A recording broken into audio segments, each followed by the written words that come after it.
What do you do when your own blood becomes your most ruthless enemy? I thought home was a safe haven for the two of us, until I found my family tearing apart my sanctuary, terrorizing my little girl out of bottomless greed. They thought I was an easy target, a grieving widow they could exploit. By crossing that line, they woke up a demon called justice. Watch closely, because my trap will leave you breathless. Hello, everyone. Before today's story begins, we'd like to share a quick message.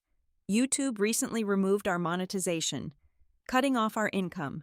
If you enjoy this story, we humbly ask for just $1 to help pay our staff so they can make a living and keep creating for you. Thank you for saving us now. Let's begin the story. My name is Neve Pierce. I am 34 years old. The drive back to my suburban house that Friday evening felt like wading through an endless ocean of thick, suffocating mud. For the past 7 days, I had practically lived at the corporate headquarters of Aegis Vanguard Networks, surviving on stale coffee, cold takeout food, and pure adrenaline. I was the lead architect on an impossible cybersecurity project, building a network defense grid so impossibly complex that it made my brain throb just thinking about the thousands of lines of code. But the grueling week of 80-hour shifts was finally over. All I wanted in the entire world was to step into the quiet, warm sanctuary of my home, kick off my restrictive heels, and hold my 14-year-old daughter, Chloe. Since my husband passed away 2 years ago, she was my entire universe. We were a team of two, navigating our quiet grief together. My family had been coming around more often lately, offering a helping hand, cooking hot meals, and acting as the rock-solid support system I desperately needed. Or so I foolishly believed. I turned the heavy brass key in the front door lock, pushing the mahogany wood open with a tired, drawn-out sigh. The house was supposed to be peaceful and filled with the smell of dinner. Instead, the very second I stepped over the threshold, a sudden, freezing chill ran down my spine, dropping the temperature in my veins to absolute zero. The air inside felt unbearably heavy, tainted by a sound that instantly shattered my heart into 1,000 jagged pieces. It was a weeping, panicked, breathless sob echoing from the shadowy corner of our formal living room. It was Chloe. I dropped my leather briefcase onto the rug, my motherly instincts flaring to life like a blinding, silent alarm. I did not call out her name. Something dangerous and unnatural in the heavy atmosphere warned me to stay completely quiet. I crept forward, my stockinged feet making absolutely no sound on the polished hardwood floor. I peered around the plaster archway, expecting to see that she had injured herself or received some devastating news from school. What I actually saw paralyzed my lungs. My own flesh and blood. My father Arthur and my mother Martha were standing over her like vultures circling wounded prey. Chloe was curled into a tight, trembling ball on the velvet sofa, her face buried deep in her fragile hands, her small shoulders shaking violently with every gasp for air. You have to be incredibly brave, sweetheart. My mother, Martha, cooed in a tone dripping with toxic, fabricated sympathy. The FBI is going to arrest your mother any day now. She committed terrible financial fraud at her tech company. She is going to a federal prison for a very, very long time. My father, Arthur, leaned in closer, his broad shadow towering over my terrified, defenseless child. If the federal authorities come to raid this house, you will be taken away to foster care. That is exactly why you need to help us right now. Chloe, we are only trying to protect you from the government. A wave of violent nausea washed over my stomach. My hands curled into tight fists until my perfectly manicured fingernails dug deep into my palms, nearly drawing blood. I could not fathom what my ears were registering. These people, my own parents, were deliberately feeding my grieving, highly vulnerable 14-year-old daughter an atrocious, life-destroying lie. They were intentionally breaking her innocent spirit, making her believe her only remaining parent was a common criminal about to be locked away in a cell. Before I could step out of the dark hallway and physically tear them away from my baby girl, another distinct sound caught my undivided attention. A violent, rhythmic scraping noise, followed immediately by the sharp, echoing crack of splintering wood. The noise was vibrating down the long hall. It was coming directly from my private home office, leaving my twisted parents to their sick psychological torture for just a brief moment. I backed further into the shadows and pressed my back flat against the wall, inching my way toward the half-open office door. I held my breath, ignoring the burning in my chest, and peered through the narrow crack. There, illuminated by the harsh, blinding glare of my brass desk lamp, was my biological sister, Harper, alongside her sleazy, debt-ridden fiancé, Sterling. Sterling was down on his hands and knees, his face flushed red and glistening with foul sweat as he jammed a heavy steel crowbar beneath my custom oak floorboards, prying them up with frantic, destructive, animalistic force. Harper was cursing viciously under her breath, her fingers trembling as she desperately punched random numeric codes into the digital keypad of my reinforced, biometric wall safe. "Hurry up!" Harper hissed, her eyes wide and wild with unadulterated greed. "If she gets back from the city before we find the cold wallet, our entire plan is completely ruined." The cold wallet. The realization hit my chest with the catastrophic force of a speeding freight train. They were not tearing my house apart looking for my diamond jewelry or some petty emergency cash. They were hunting for the highly encrypted digital drive containing the access keys to a multi-million-dollar trust fund. It was the sole legacy my late husband had built and bled for, an impenetrable fortress of financial security left exclusively and entirely for Chloe. In that single, agonizing heartbeat, the grand, beautiful illusion shattered into dust. Every warm family smile, every home-cooked Sunday meal, every generous offer to babysit over the last 6 months had been a meticulously choreographed, cold-blooded performance. My biological family did not love us. They viewed me as a weak, easily manipulated, grief-stricken widow. They saw my precious daughter not as a beloved grandchild or a cherished niece, but as a walking, breathing jackpot waiting to be claimed.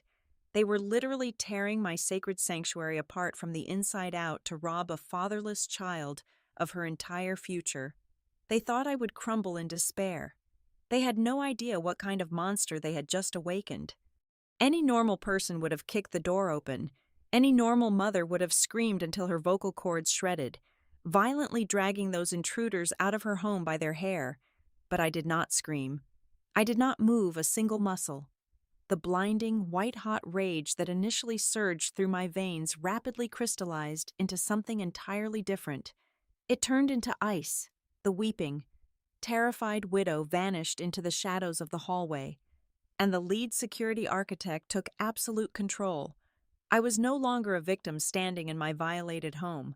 I was a digital forensic investigator analyzing an active crime scene. I closed my eyes, forcing my breathing into a slow, measured, silent rhythm.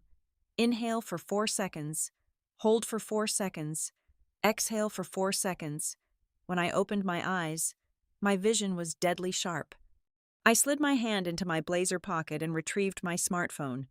I bypassed the standard lock screen with my fingerprint and opened a heavily disguised application buried deep within a folder of mundane utility programs. My family thought I was just a paranoid tech worker who installed high-end deadbolts. They had absolutely no idea that 6 months ago, I had custom-wired the entire property with a closed-circuit network of 4K resolution microcameras. They were flawlessly integrated into everyday appliances: the smoke detector above the office desk, the digital clock on the living room mantel, the air purifier in the corner. With a silent tap on the glowing glass screen, the live feed from my home office flickered to life. The ultra-high-definition lenses captured every single damning detail in vivid, undeniable clarity. I pinched the screen, zooming in tightly on my sister. Harper was frantically yanking open the bottom drawer of my filing cabinet.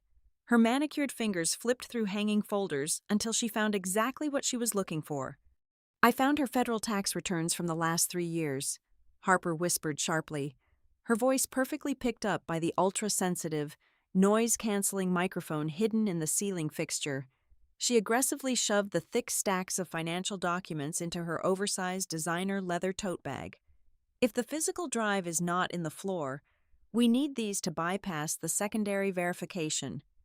Just grab everything with a financial seal on it. Sterling grunted, abandoning the splintered floorboards and wiping the sweat from his forehead. He leaned against my desk, a disgusting, arrogant smirk twisting his face. It does not even matter if we cannot find the physical wallet today. Once I file this paperwork, we have full legal control. He reached into his jacket pocket and pulled out a neatly folded stack of legal papers. Through the high-resolution feed, I could clearly read the bold heading. It was a power of attorney. I paid a guy $2,500 to backdate the notary stamp on this, Sterling bragged, completely unaware that he was eagerly confessing to a federal felony in ultra-high definition. Once the bank accepts this forged mandate, I will drain that trust fund dry. The loan sharks will finally get off my back, and we will have more than enough left over to disappear to a private island. My jaw locked tight. They were planning to steal millions, leave my daughter destitute, and use her inheritance to pay off violent underground criminals. I swiped my thumb across the screen, switching the live feed over to the living room. The visual of my parents hovering over Chloe made my stomach twist, but I forced myself to observe it purely as empirical evidence. Listen to me very carefully. Chloe, Arthur demanded, his voice dropping into a harsh, authoritarian pitch. Your mother is in severe legal trouble. The only way we can stop the federal agents from taking her away in handcuffs is if we can access her main terminal and delete the fraudulent files. But we need her master password. You have seen her type it 1,000,000 times. Think. I do not know it, Chloe sobbed, her voice cracking in pure agony. Please, leave me alone. I want my mom. Stop being a selfish, stubborn little girl, Martha snapped, shedding her fake grandmotherly warmth like a snake shedding its skin. If you do not give us that password right this second, you are sending your own mother to a concrete cell for 20 years. Is that what you want? Psychological torture, extortion, coercion of a minor. My fingers flew across the digital keyboard of my phone. I was not just recording this. I was building an indestructible, airtight prosecution file. I initiated a secure shell protocol, rerouting the live video and audio streams directly to a private, heavily encrypted cloud server hosted on an offshore network. I layered it with a 2-factor military-grade cryptographic lock. Even if they somehow found my phone and smashed it into 1,000,000 pieces, the data was already immortalized. I activated the forensic logging feature. Tap, timestamp marked, offense breaking and entering, tap, timestamp marked, offense grand theft of sensitive financial documents, tap, timestamp marked, offense forgery of legal documents and conspiracy to commit wire fraud, tap, timestamp marked, offense child endangerment and emotional extortion. I watched the progress bar hit 100%. The synchronization was complete. The evidence was locked in the vault. They had thought they were breaking into a vulnerable widow's house to steal a fortune. Instead, they had willingly walked into a digital panopticon of my own design, actively weaving the very ropes that would hang them. The raw, emotional shock had entirely evaporated from my system. All that remained was cold, calculated, mechanical precision. It was time to step out of the shadows and let them know the game had officially begun. With the encrypted cloud synchronization completely finalized, I slipped the smartphone deep into my blazer pocket. The digital trap was securely set. It was time to pull the trigger on the physical confrontation. I stepped out from the shadowy recess of the hallway and slammed the flat of my palm against the master's smart home control panel. Instantly, every single high-wattage LED bulb in the house flared to maximum brightness. The sudden, blinding illumination flooded the living room and the adjacent office. The synchronized reaction was pathetic to witness. All 4 of them jolted violently, gasping like common burglars caught in the beam of a police flashlight. Harper knocked over a stack of empty folders in her frantic haste to stand up, while Sterling stumbled backward, nearly tripping over the heavy oak floorboards he had just destroyed. In the living room, my parents physically recoiled from the sofa, their faces draining of all color. I did not give them the satisfaction of acknowledging their guilt. I did not look at my parents, nor did I glance toward the wrecked office. My only priority in that room was the sobbing child curled on the velvet cushions.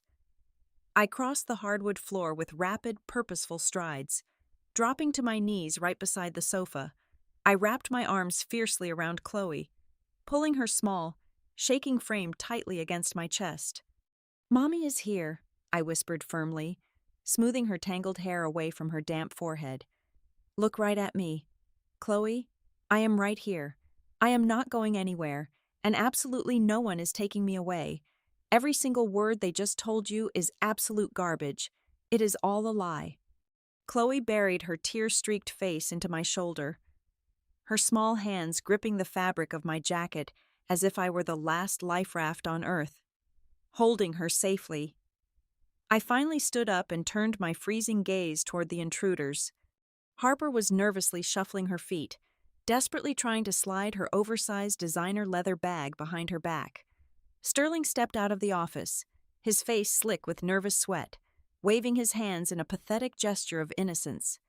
"Neve, hey, you are home early," Sterling stammered, his voice cracking horribly. "We were just, helping out. Your sister and I were looking for some old family insurance papers that we thought might be stored in your filing cabinet. We wanted to organize things for you." I did not argue with his idiotic, transparent excuse. I did not scream about the biometric safe or the encrypted digital drive they were hunting. I kept my voice dangerously low and completely void of emotion. "Take my tax returns out of your bag.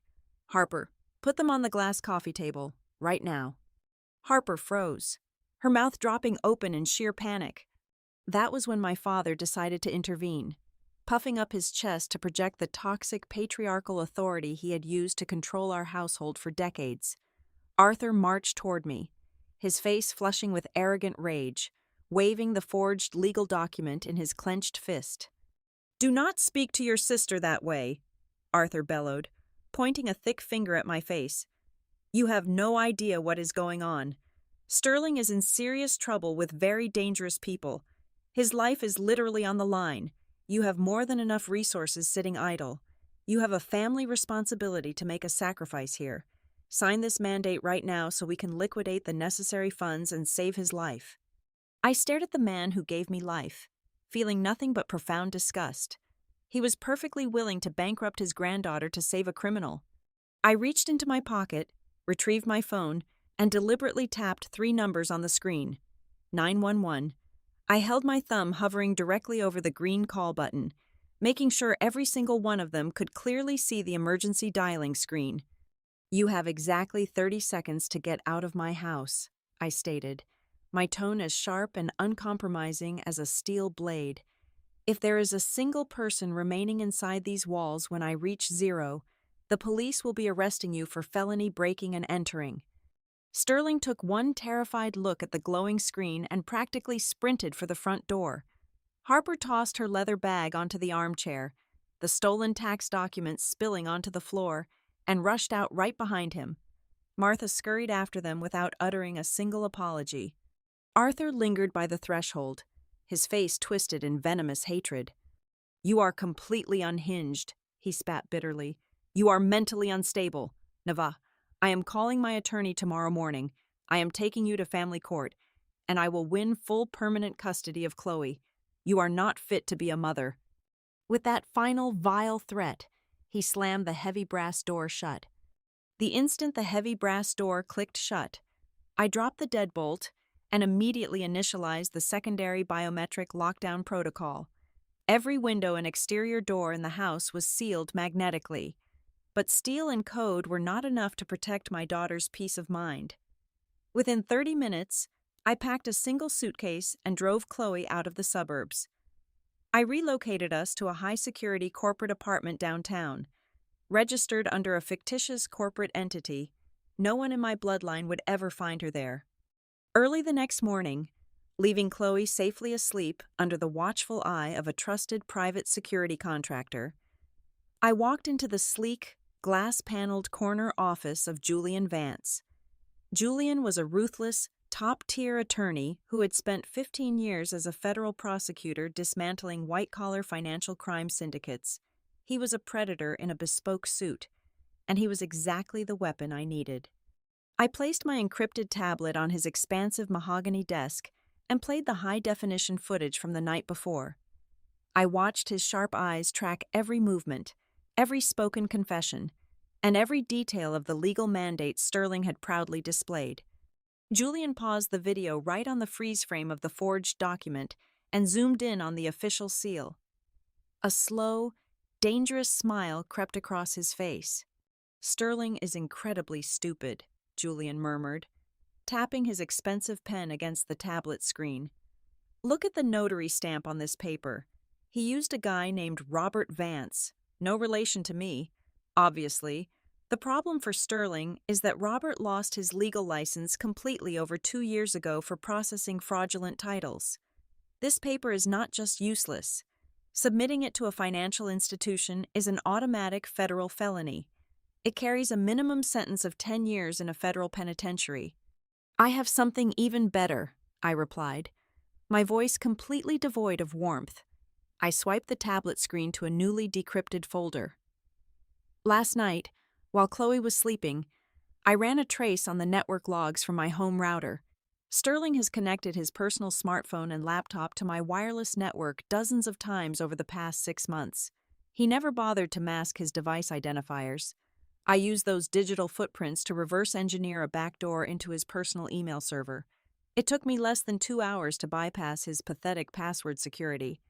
I opened a PDF document on the screen and pushed it toward Julian. It was a digital copy of a massive loan guarantee. My parents did not just co-sign a loan for him, I explained, feeling a fresh wave of cold disgust.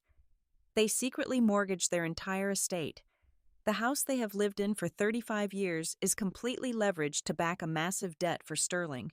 If he defaults, the creditors take their home. That is exactly why my father was so desperate to force me into signing my daughter's trust away. They were trying to save their own skin using Chloe's future. Julian leaned back in his leather chair, steepling his fingers together. "This is no longer a simple family dispute, Navaya. Sterling owes money to a highly organized criminal syndicate. If we just file a restraining order or sue them, they will keep coming. Desperate people with heavily leveraged assets do not stop until they are in cuffs or in the ground. I do not want a restraining order, Julian," I stated flatly, meeting his gaze with absolute resolve. "I want to annihilate them. I want to build a federal sting operation right now." Julian nodded slowly, his eyes gleaming with professional anticipation.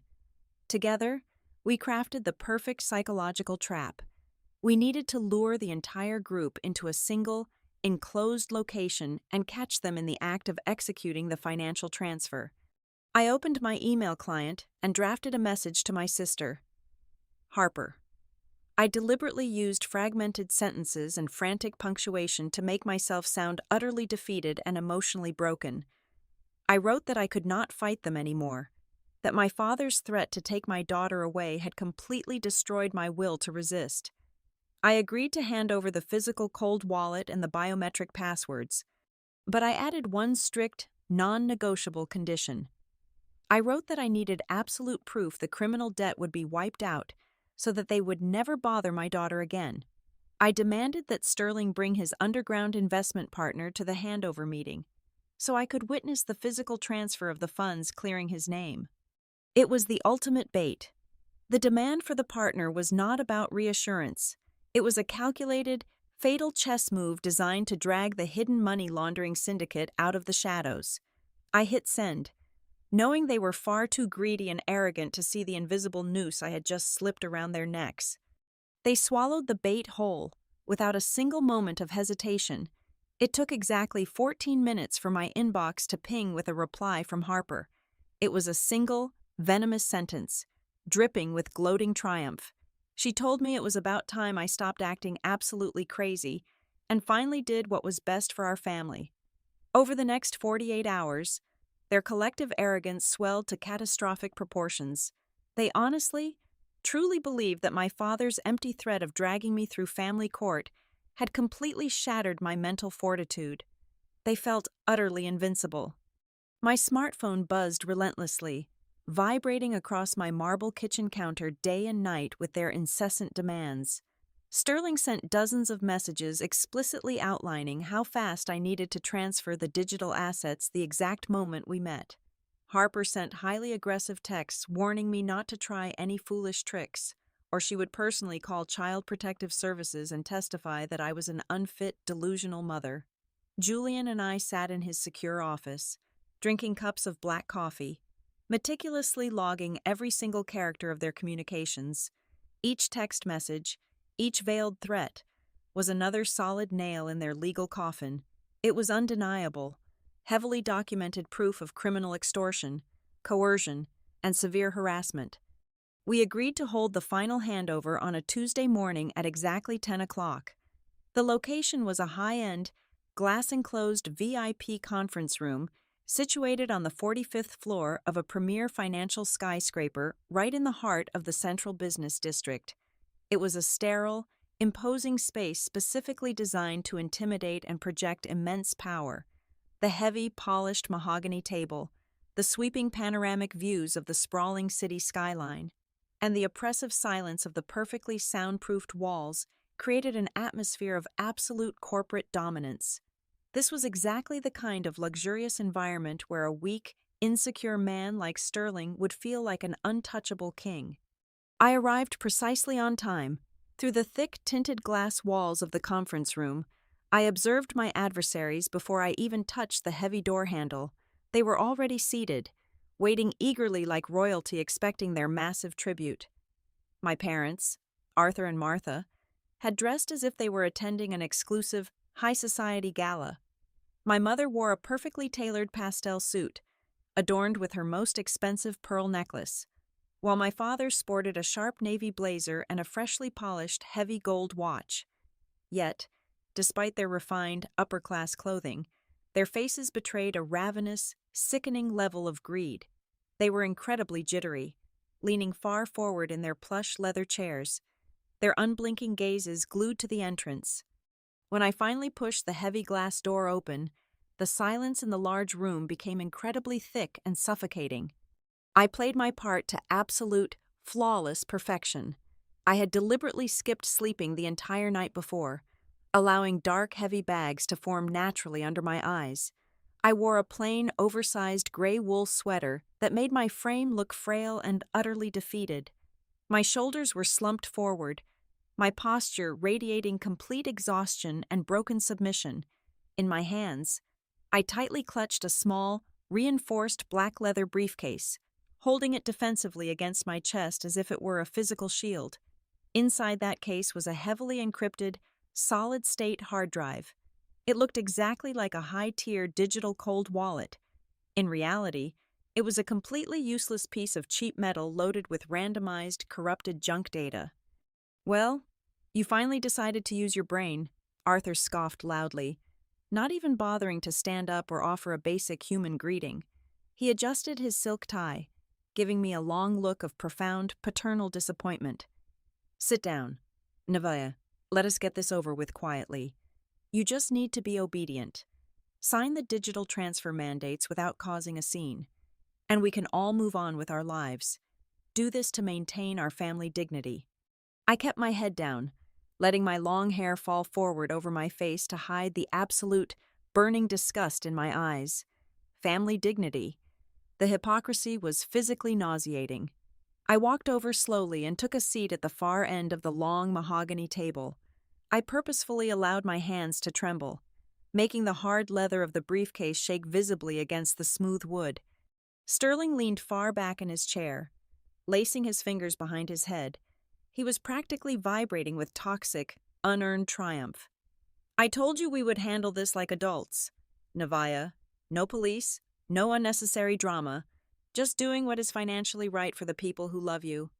To further assert his grand illusion of dominance, Sterling snapped his fingers sharply in the air.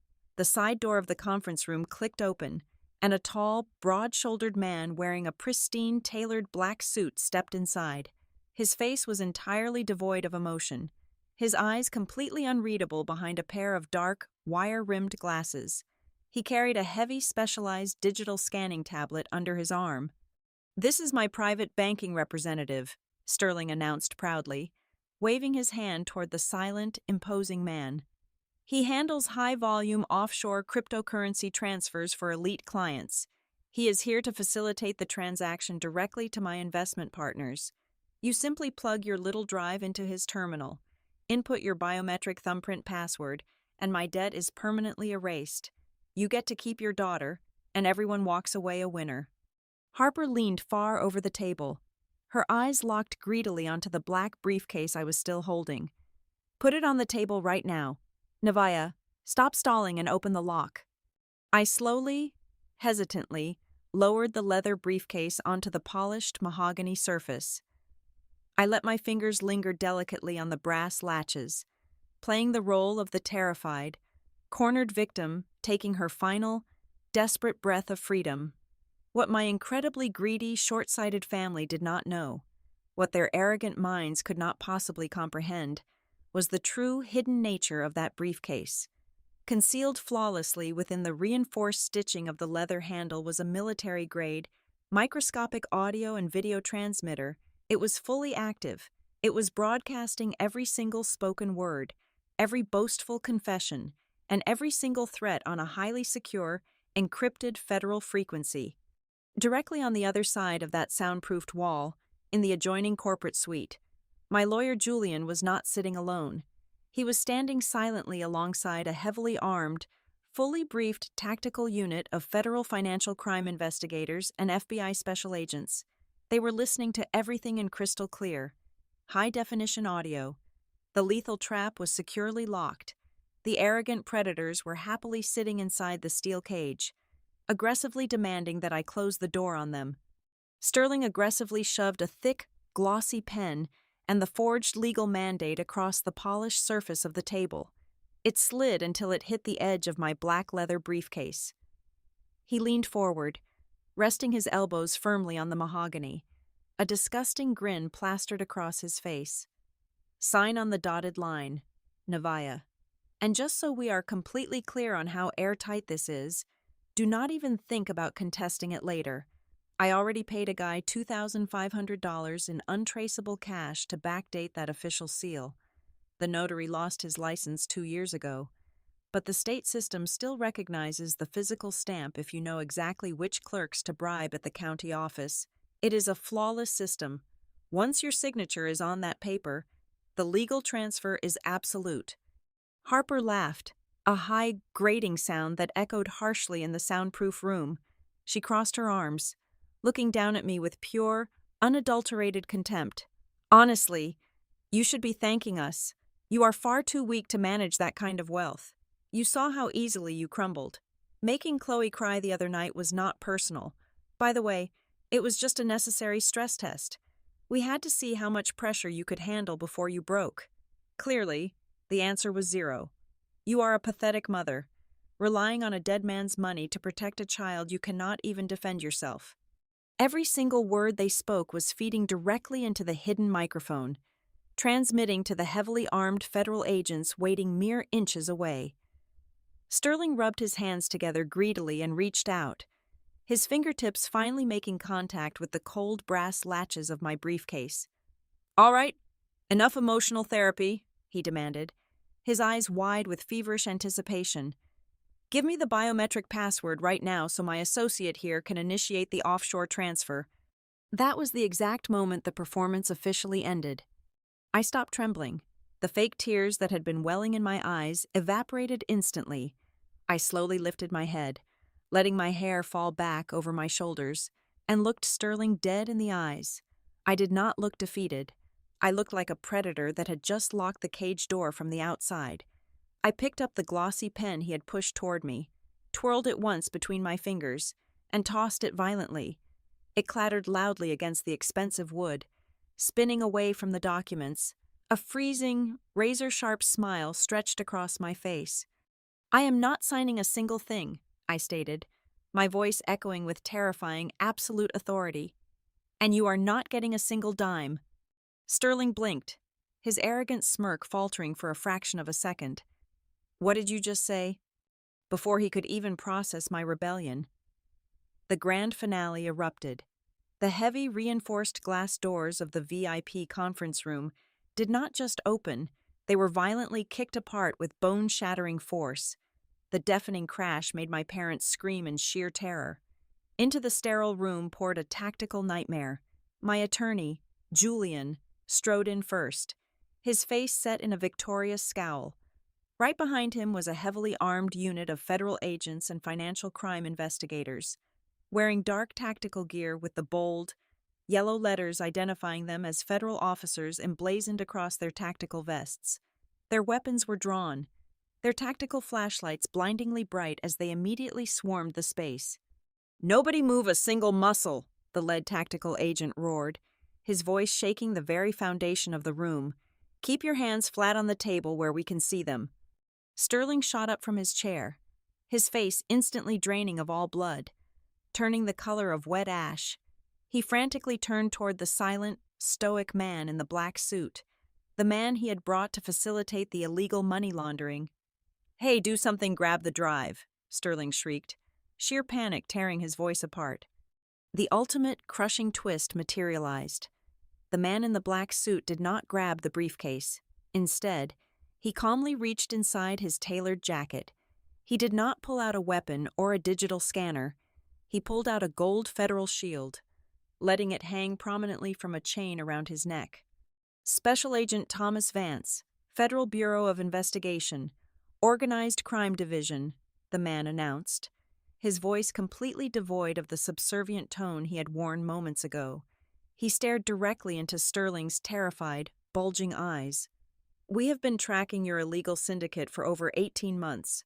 Sterling, you kept slipping through jurisdictional loopholes, but thanks to the meticulous, high-definition evidence provided by Ms. Pierce over the last 48 hours, and your very generous, recorded confession just now, we finally have everything we need." No, wait," Sterling stammered, stumbling backward until he crashed into the floor-to-ceiling window. Two federal agents grabbed him instantly. They slammed him face-first down onto the mahogany table, pinning his arms brutally behind his back.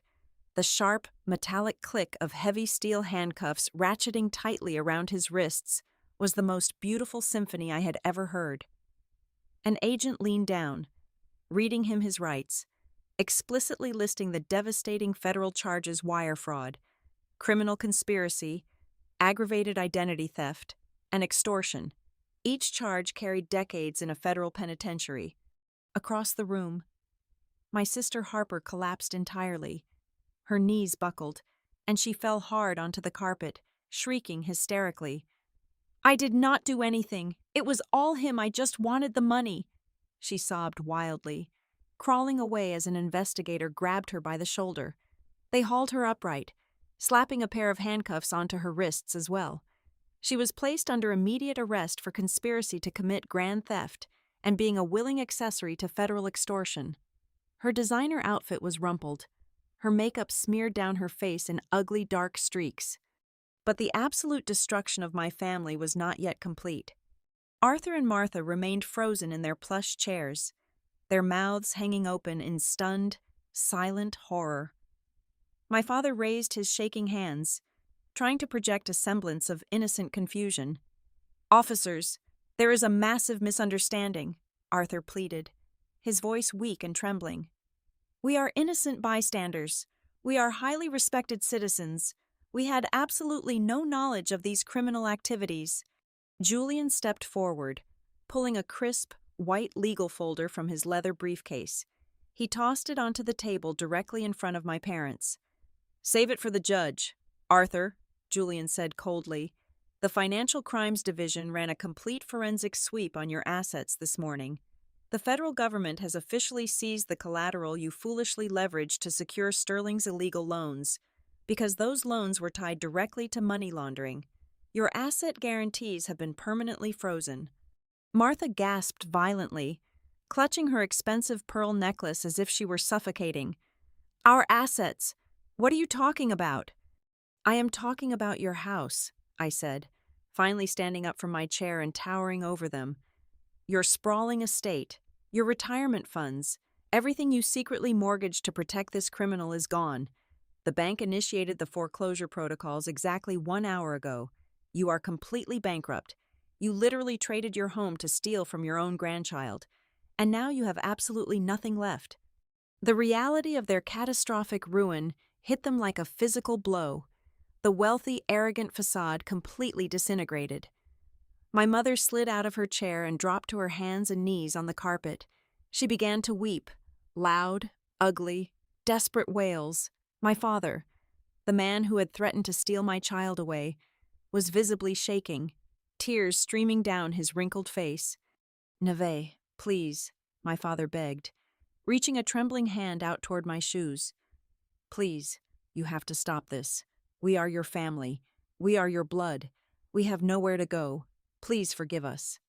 I looked down at the pathetic, broken people groveling on the floor. I searched my heart for a single ounce of pity, a single drop of residual love. I found absolutely nothing. The well was completely dry. "You stopped being my family the moment you tortured my daughter for money," I replied, my voice steady, icy, and totally final. I did not shed a single tear. I did not look back as I turned around and walked purposefully toward the exit. I stepped through the broken glass doors, leaving the chaotic sounds of screaming, crying, and the rattling of steel handcuffs behind me. I walked into the elevator and rode it down to the ground floor.